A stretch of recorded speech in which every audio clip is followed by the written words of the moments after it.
Leçon 96. Le potentiel des monnaies numériques des banques centrales, CBDC.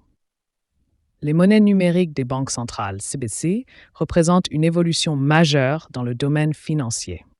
Ces monnaies numériques, émises directement par les banques centrales, visent à moderniser les systèmes monétaires en combinant la sécurité des monnaies traditionnelles avec l'efficacité des technologies numériques. Cette leçon explore le concept des CBDC, leur fonctionnement, leurs avantages potentiels et les défis qu'elles posent. Qu'est-ce qu'une CBDC?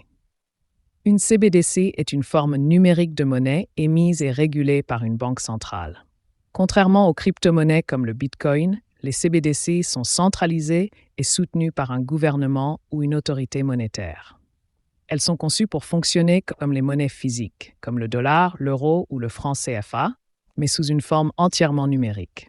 Les CBDC peuvent être utilisées par les citoyens, les entreprises et les gouvernements pour effectuer des paiements, épargner ou régler des transactions internationales. Elles peuvent exister sous deux formes principales. CBDC de détail, pour un usage par le grand public comme une alternative aux espèces. CBDC de gros, destiné aux institutions financières pour faciliter les transactions entre banques. 2. Pourquoi développer des CBDC? Les banques centrales envisagent les CBDC pour plusieurs raisons. Modernisation des paiements. Offrir un moyen de paiement numérique rapide, sûr et efficace, accessible à tous, y compris dans les zones peu bancarisées. Réduction des coûts. Limiter les dépenses liées à l'impression, au transport et à la gestion des espèces. Lutte contre la criminalité financière.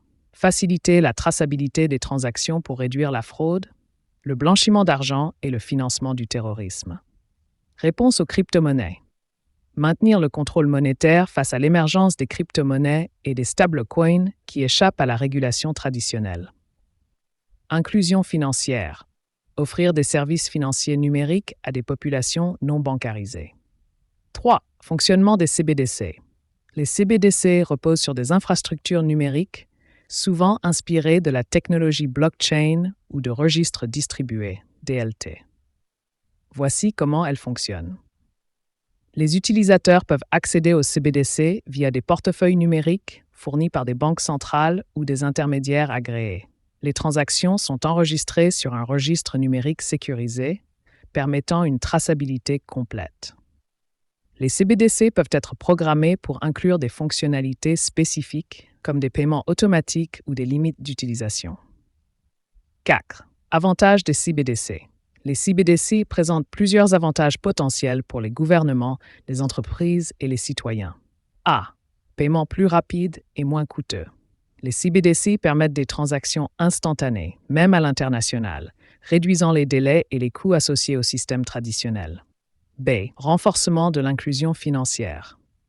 En fournissant un accès facile à une monnaie numérique via un smartphone ou une application, les CBDC peuvent aider des millions de personnes à participer à l'économie numérique. C. Stabilité monétaire. Contrairement aux crypto-monnaies, les CBDC sont soutenus par les banques centrales, offrant une stabilité et une sécurité comparables à celles des monnaies traditionnelles. D. Contrôle accru pour les banques centrales. Les CBDC permettent aux banques centrales de mieux surveiller l'économie, d'ajuster les politiques monétaires et de réagir rapidement en cas de crise. E. Réduction de la dépendance aux espèces. Avec la numérisation croissante, les CBDC peuvent compléter ou remplacer les espèces, réduisant les coûts liés à leur gestion. 5. Défis des CBDC. Malgré leur potentiel, les CBDC soulèvent plusieurs questions et défis. A. Protection de la vie privée. L'utilisation des CBDC pourrait permettre une surveillance accrue des transactions par les gouvernements, ce qui inquiète les défenseurs de la vie privée. B. Cyberrisque. Étant numériques, les CBDC sont vulnérables aux cyberattaques, ce qui nécessite des infrastructures hautement sécurisées. C. Impact sur les banques commerciales. L'introduction de CBDC pourrait réduire le rôle des banques traditionnelles en tant qu'intermédiaires financiers, affectant leur rentabilité et leur capacité à accorder des prêts. D. Coût de mise en œuvre. Le développement et le maintien des infrastructures nécessaires pour une CBDC à grande échelle nécessitent des investissements significatifs. E. Adoption par le public. Pour réussir, les CBDC doivent être faciles à utiliser, fiable et accessible, tout en inspirant confiance. 6. Exemple de projet de CBDC. Plusieurs pays explorent activement les CBDC, chacun avec des objectifs spécifiques. Chine, le yuan numérique ECNY est déjà en phase avancée, testé dans plusieurs villes pour promouvoir l'innovation technologique et concurrencer les crypto-monnaies. Europe. La Banque centrale européenne, BCE, étudie la création d'un euro numérique conçu pour compléter les espèces. Nigeria, le INERA est l'un des premiers CBDC en Afrique, visant à améliorer l'inclusion financière et les paiements numériques. Bahamas, le $100 lancé en 2020, est une CBDC de détail utilisée pour faciliter les paiements locaux.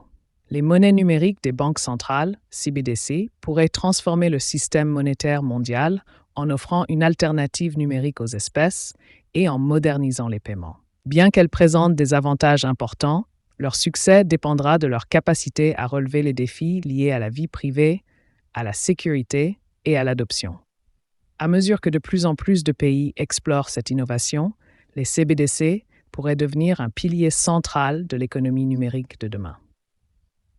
Si vous avez apprécié cette leçon et que vous souhaitez en apprendre davantage sur la technologie blockchain, n'oubliez pas de vous abonner à ma chaîne pour plus de leçons. Merci d'avoir suivi cette leçon et à bientôt pour d'autres découvertes. Au revoir et à très bientôt.